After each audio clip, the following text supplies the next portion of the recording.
Welcome back to Cash Color Canvas, a high level of conversation. This episode is presented by Jades Elevation, established in April 20th in Memphis, Tennessee. Jades Elevation is a small family run urban farm that focuses on providing the best hemp products from seed to experience.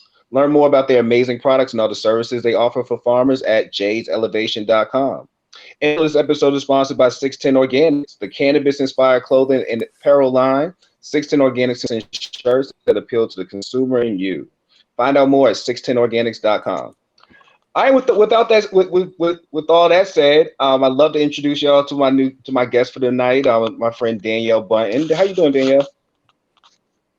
Hey, I got everybody calling me. How are you guys today? We're cool. We're cool. Clearly, we're not in the studio. We're trying to practice social distancing, and I'm trying to be compliant with everything Keisha been asking us to do. So we're not outside. We're actually doing this live from various locations today. But we're honored to have you on, because this is going to be our episode for tonight. That's going to air at 9 p.m. So thank you for coming through. No problem. Thank you guys for having me. No problem. No problem. So I do know a little bit about you, but for those who don't know, just state your name and tell us what you do. My name is Danielle Buynton, and I am a hemp grower, processor, and manufacturer. And I also curate my own product line through the products that I grow. Yeah, she does a lot of amazing work, and I'm pretty sure you got a lot of work done this weekend. Being that we've all been stuck in the house, how's quarantine life been treating you? I'm sorry, say that one more time. Oh, I'm sorry, I said how's quarantine life been treating you? Quarantine life has actually been super good to us. We were able to pop a lot of seeds, clean up the garden, get different things out. So quarantine has actually been really good to my family and my farm, because we really got to get time to focus on what we're going to do hemp wise, but also what we're going to do crop wise. Since it is a shortage, we have truly went back to our farming roots, like really getting ready to put together and put down a real crop to feed ourselves, not only supplying our hemp, but also supplying the different herbs and properties and elements that we need for our everyday life.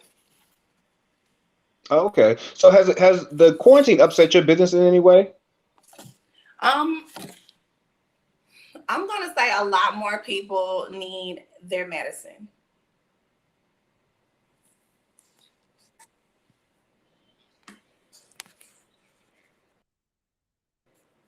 So, say that again.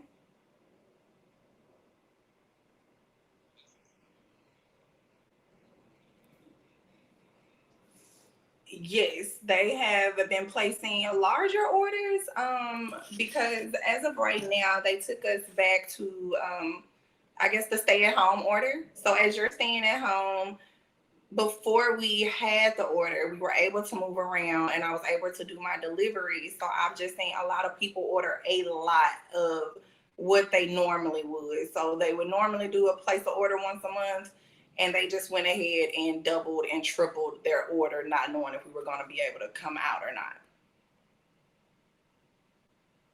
Oh, yeah, I can understand that. I mean, it's one of them situations where nobody was totally prepared, even if you feel like you was prepared. So I can understand people trying to get as much as they can before they know whether or not they can get anything again.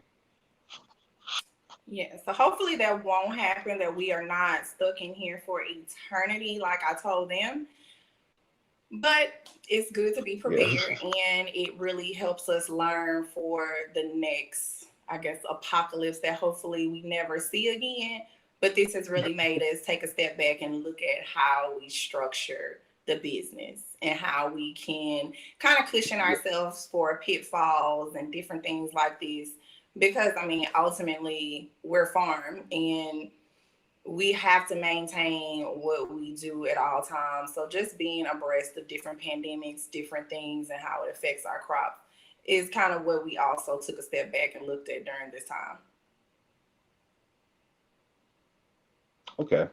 All right. For those who don't know, walk us through your cannabis experience. Like, what was the first time that that you consumed cannabis? So the first time I've ever consumed cannabis, I was 12 years old.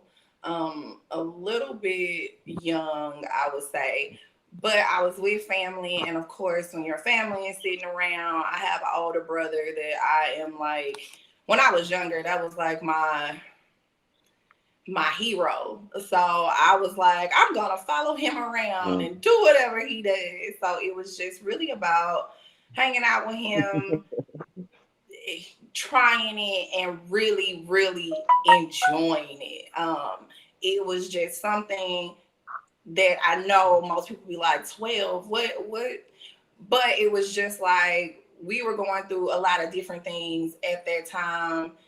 And cannabis was like one of those things that allowed me to truly let down anxiety, depression, and different things and really feel like a person. So it was something really phenomenal to me because I was like, yes, this is a great feeling. Like, oh my God, you love everybody. It's beautiful. It's trees and birds. So it was like, hey, let's do this experiment is kind of what I called it. And then like I tried it at 12. You would do kind of spot cannabis things throughout high school. But once I graduated and moved out of my mom's house, I explored cannabis a lot more, exploring more strains, exploring where they come from, dealing with other, users, and just seeing that it's all different types of cannabis. So it was really just really good that my family was open about it. I got to experience with my family. It was nothing that I felt like I had to run out and sneak and do because it was kind of embedded in us. Because I mean, sometimes it was just how my family talked. Like they would go roll up, hey, we finna go talk. And it was just something that I never felt was a bad thing. Okay. Did you ever look at your consumption? Was it more of a recreational thing, or I know you mentioned anxiety and depression. Was it something that you actually was using for medical purposes as well? Like, I wonder if people rather think about, especially if you were smoking early, why you were doing it. Well, I'm gonna say like being blessed again. My family lives in California, or they still live in California, and my auntie, she is a nurse. So when she found out the medical properties of us just using it, she pushed us more to learn more of the medical properties. But honestly, it was just recreational. They were sitting Okay. around, they were using it, and it was like, oh, okay, this is an herb. It smells nice. It gives you happy. And that's where I kind of took it. And then as I went more into college and traveled more and learned, like, okay, it's not just this certain type of weed, it's not this certain type of cannabis.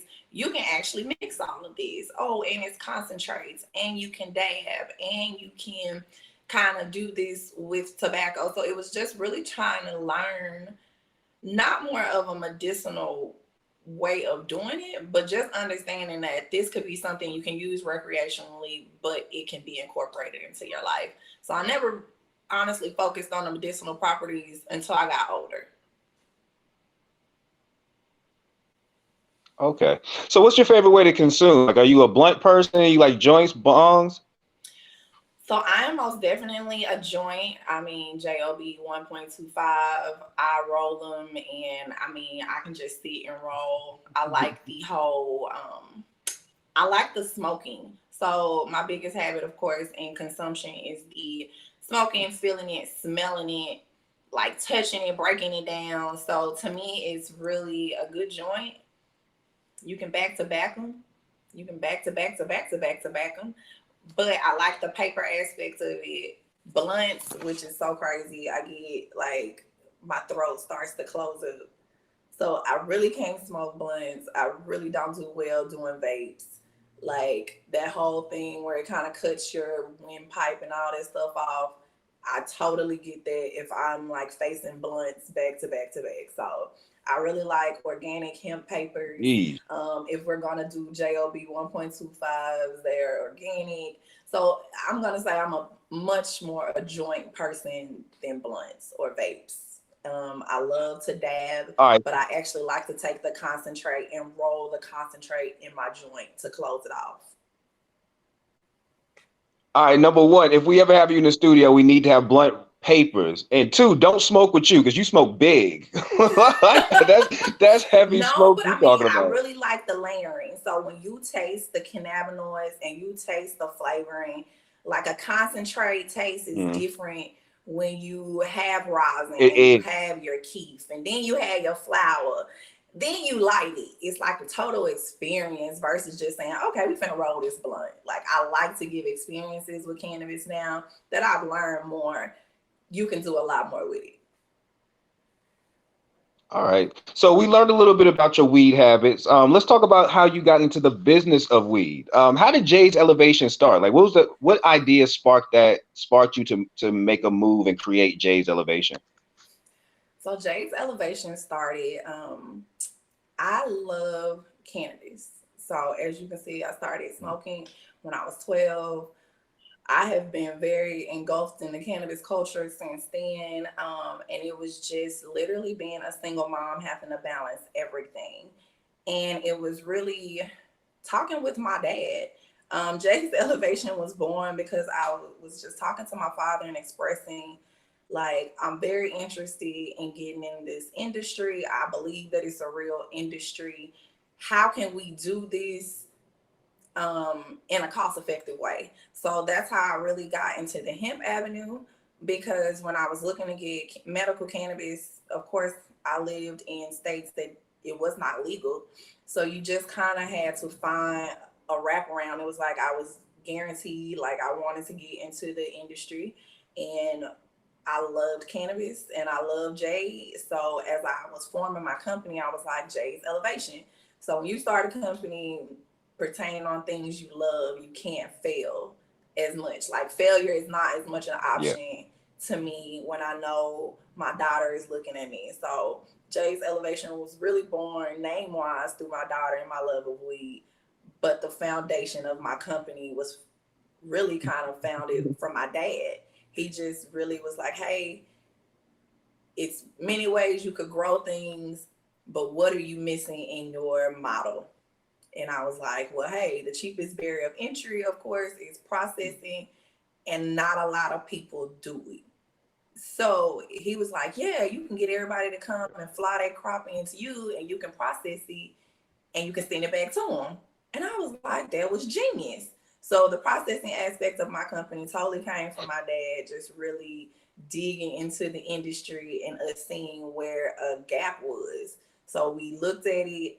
I really learned what different methods of extraction that you could use, budgeted out how much I could spend on my equipment, and really went from there and really got super deep into learning the craft of growing, the craft of processing, and manufacturing good products that people continuously like. Because a lot of times with CBD products and hemp products, a lot of people just take the concept of, hey, this is one cannabinoid that's supposed to work.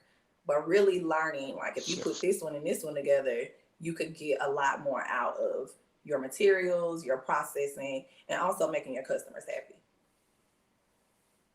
Yeah. You know what? And it's not like you just had a thought to your mind and said, I'm gonna jump into and I'm gonna really start learning into the sciences of cannabis. You actually have a background you have a background in that as well, don't you? As far as going to school, like you learned about this already like way early before you got into the actual putting your hands into the weed part of the world. Yes. So I went to Tennessee State University and got certified through their new Farmers Academy. And we took a whole 7, 8 months of going to different farms and learning a lot of the actual planning and bringing an actual crop to harvest. Because a lot of times you jump in it and you're like, yes, I'm finna grow this. It's weed, it's easy, Yeah. but it's actually not. Like it's diseases out here. And if you're growing outside versus inside, what are the things that you're going to face? So I always recommend, if you're going to grow, really learn about your product, because that's what you sell. Like if you got a crappy product, your product's going to be crappy.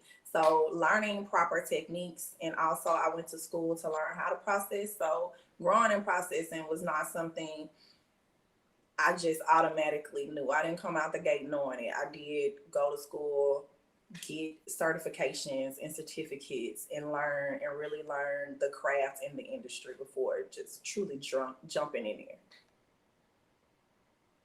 All right. And I know you offer several levels of services through Jades Elevation, from consulting to processing. Speak to us about each level and speak to us about each level that Jade actually brings to, say, a client or a customer. So, with our different levels of service, we go through almost the vertical integration of it. So we provide services to farmers, to the processors, to commercial businesses, to retailers, all doing that based on how they interact with us. Being vertically integrated allows us to be able to treat a customer from start to finish, but also break the different components of our business down for customers who need it. So I may deal with a farmer who has a 125-acre farm, not really saying, hey, I'm going to process your material, but they'll call me and say, hey, what strains are good? What would you want to see grown? Or what are the trends in this particular area to grow? So on helping farmers, I more so go to their land, really lay out like, hey, if you're growing this is very beneficial to him. But if it's not, here are other grains or other strains that you can do. Like, it's more than just growing for cannabinoids. You can grow for fiber.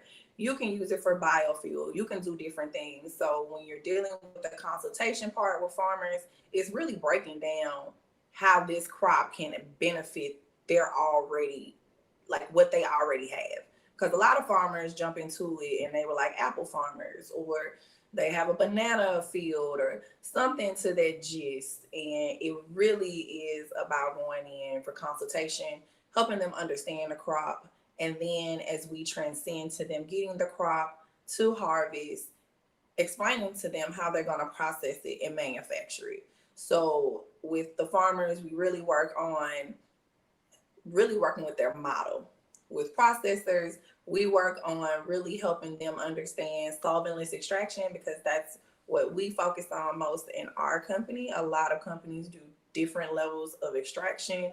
All extractions affect you in different ways. So when we work with processors, we actually work with them on developing processes. So how would you extract the cannabinoids? What are you going to do with the finished material? How are you going to pass that on to continue to gain funds from your crop?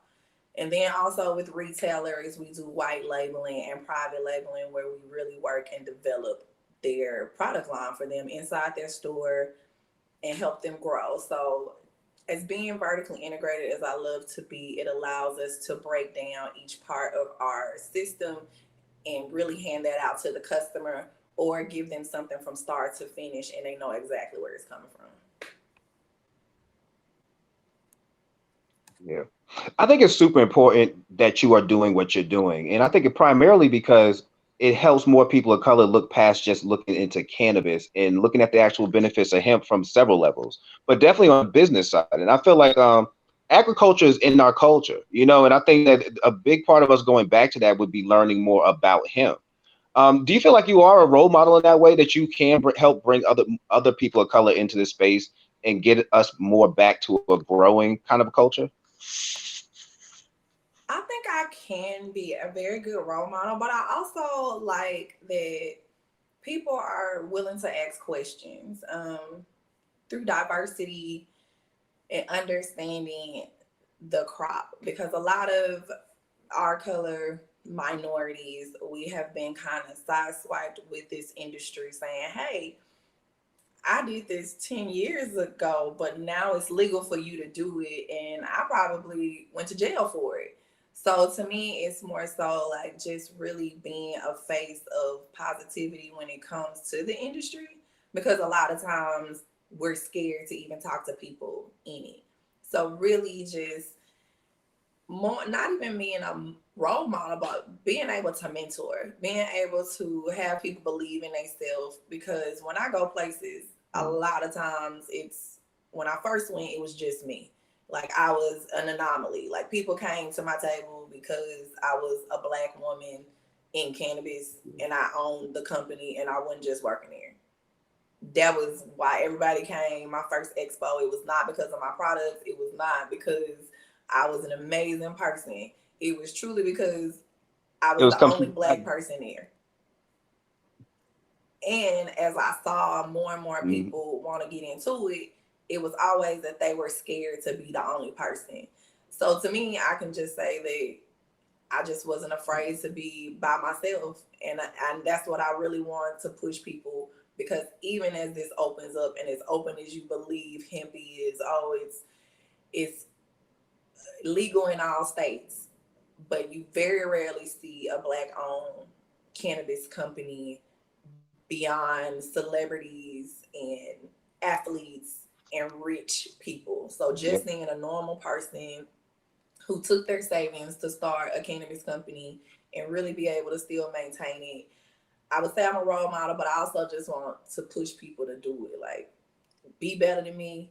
If you need my help, reach out to me, but it's never a competition, because I want them to know it's so much room for us.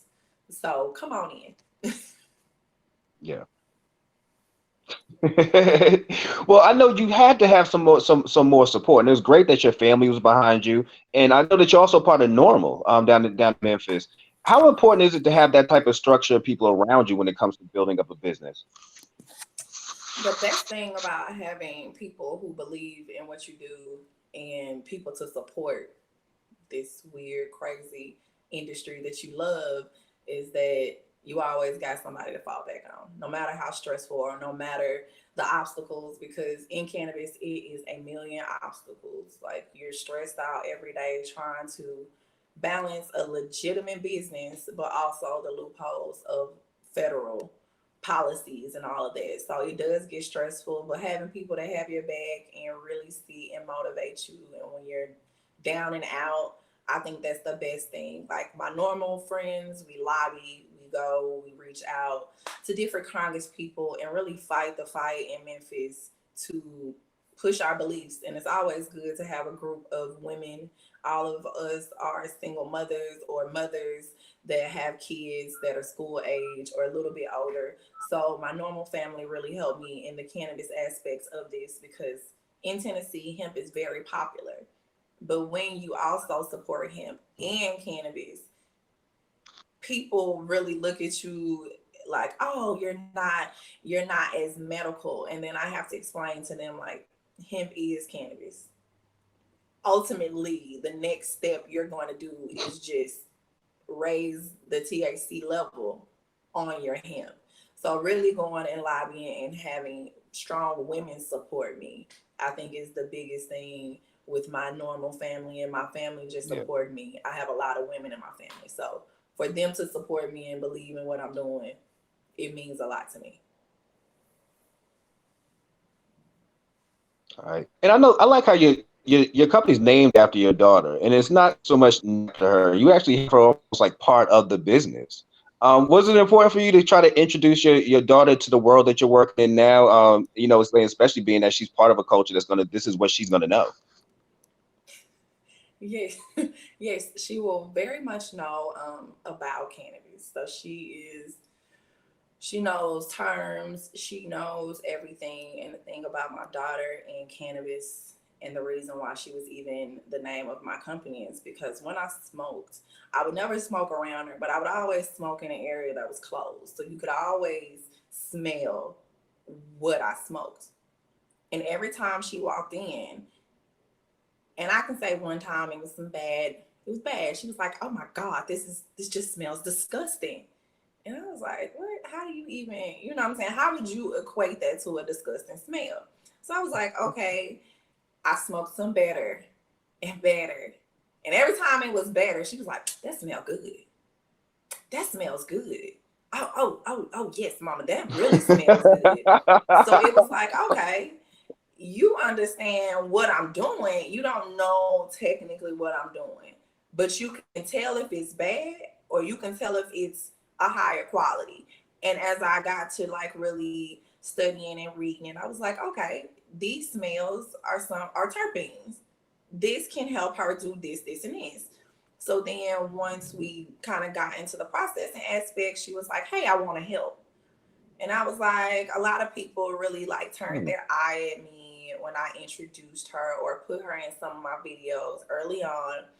And that was another reason why I kind of took her back from being in so many videos, because I didn't want people to judge. But to me, she does not know any of the harmful aspects of cannabis. Like, she does not know it's weed. She only addresses it as flower. I have pictures of her growing it, and she like literally made a video on how much she loves to be outside, and we go through strains. We go through the process of actually like bringing them to harvest. So she helps me to pick, like, let's just say we grow outside.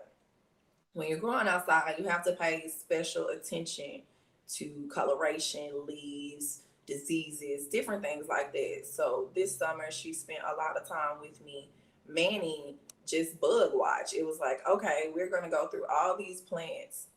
Do you understand how they're growing? Yes.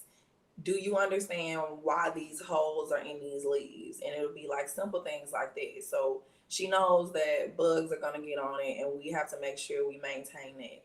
She understands the pH levels. She understands CBD stands for cannabidiol, and THC is something that we haven't delved into as much as I would like, but she knows all of the properties in it. She does not know the effects of THC because we only let her consume CBD.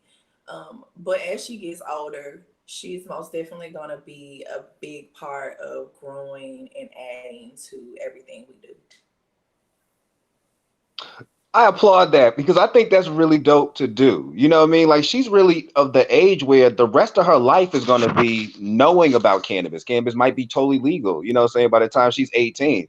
And the fact that she is so well versed on what's going on now to the point where she can smell whether or not something's good or bad weed is amazing. You know, like you're really setting her up in a good place, I feel. Yes.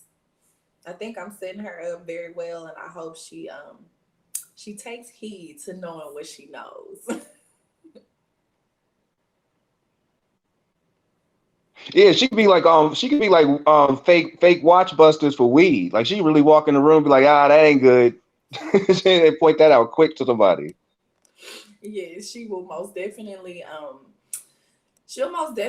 be she's really learning now, getting to breaking down the processing part. So she loves making oils and making food out of it. So she has leaned more on my processing as much as I would like her to focus on the botany, but as she grows, I do look at her as making her own product line or doing something manufacturing wise with cannabis. You know, and this leads into my next question, because you actually participated in a story I did about moms who consume. And I'm amazed by the fact that women are so open about their consumption, especially mothers nowadays. And I think it's dope. You know, it's not like we didn't grow up knowing that our mothers, fathers, aunts, uncles smoked weed. They just didn't tell us. You know what I mean? Like it wasn't the thing that they wanted to openly speak about. But we're in a space now where yeah, moms are more open about their use. And I'll use an example. Like I was watching the show on Hulu, Little Fires Everywhere.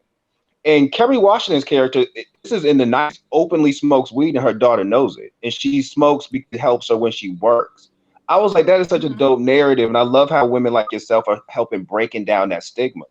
What was it? No, what's it like helping? You know, you are part of a new curve, like being a new level of person who's saying, look, this is also part of my lifestyle. So being open about it and allowing people to know that it's a part of my lifestyle has been really relieving. I think more and more women and more moms express it because a lot of times you have to hide it. But we sit around with our friends and they're having a glass of wine and we're like, can I just go sit outside and roll this joint right quick? And to me, it was just like That's my before life. I had my kid, I smoked. Like you knew me, and it's kind of bad to say, but you knew me as a smoker. Like me smoking is synonymous with my lifestyle before I had kids. So once I had my child, it allowed me to really be present. And that's what I always tell moms. And that's what any Like any mom I ever hold a conversation with about cannabis, we always stress the fact that we can be the most present person there. Like I am the best mom when it comes to handling situations because I am literally able to sit down and see from almost a child's point of view. Because you're also, and not to say that cannabis alters your mind, but sometimes it really helps you open your mind. Like sometimes I can be working with my daughter and I truly can see her point of view while I'm in the realm of cannabis. Versus if I have not smoked, period, or have not consumed, it takes me a lot more time to settle myself, get out of my own way, or stop working or stop answering text messages or doing the things that, like she told me at one point, when you start a business, you're just going, going, going. Can you sit down and be present with me? Cool. How are you present? My most time when I'm present, I have consumed and I have a clear mind. So I just think like once every lady understood that, it was more of a power tool to us. Like us as moms, yes, this is our thing. I don't have to sit and be skunk drunk. I most definitely can sit and relax and microdose throughout the day and still be able to be present. So the article in Moms in 2020 accepting the lifestyle of cannabis is something I'm very proud to be a part of.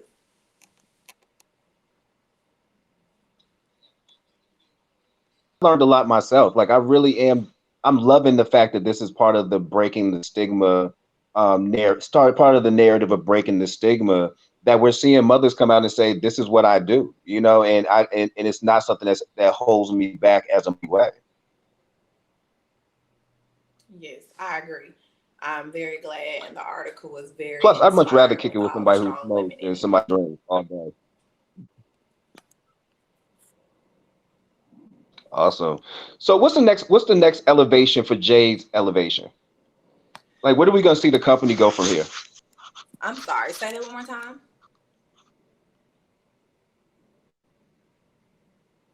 Oh, no problem. I said for Jade's Elevation. Like, where we gonna see the company move from where do you see yourself evolving into? So as we grow and evolve, really, really working on the vertical integration, having every aspect of that layered out, from developing a larger farm to moving indoor and having a greenhouse style grow. Also, really focusing on processing a lot more material here in the Tennessee area and opening up toll processing for farmers in the area, just so they can be allowed to understand that it's many different ways to extract. So as we push to greatly grow the vertical incorporation of what we have, it's really just growing better, growing more, processing better, and processing more, and really, really focusing on the aspect of driving our brand towards being from seed to experience and not having to really rely on other people to come into our supply chain. Man, you're a future billionaire, man.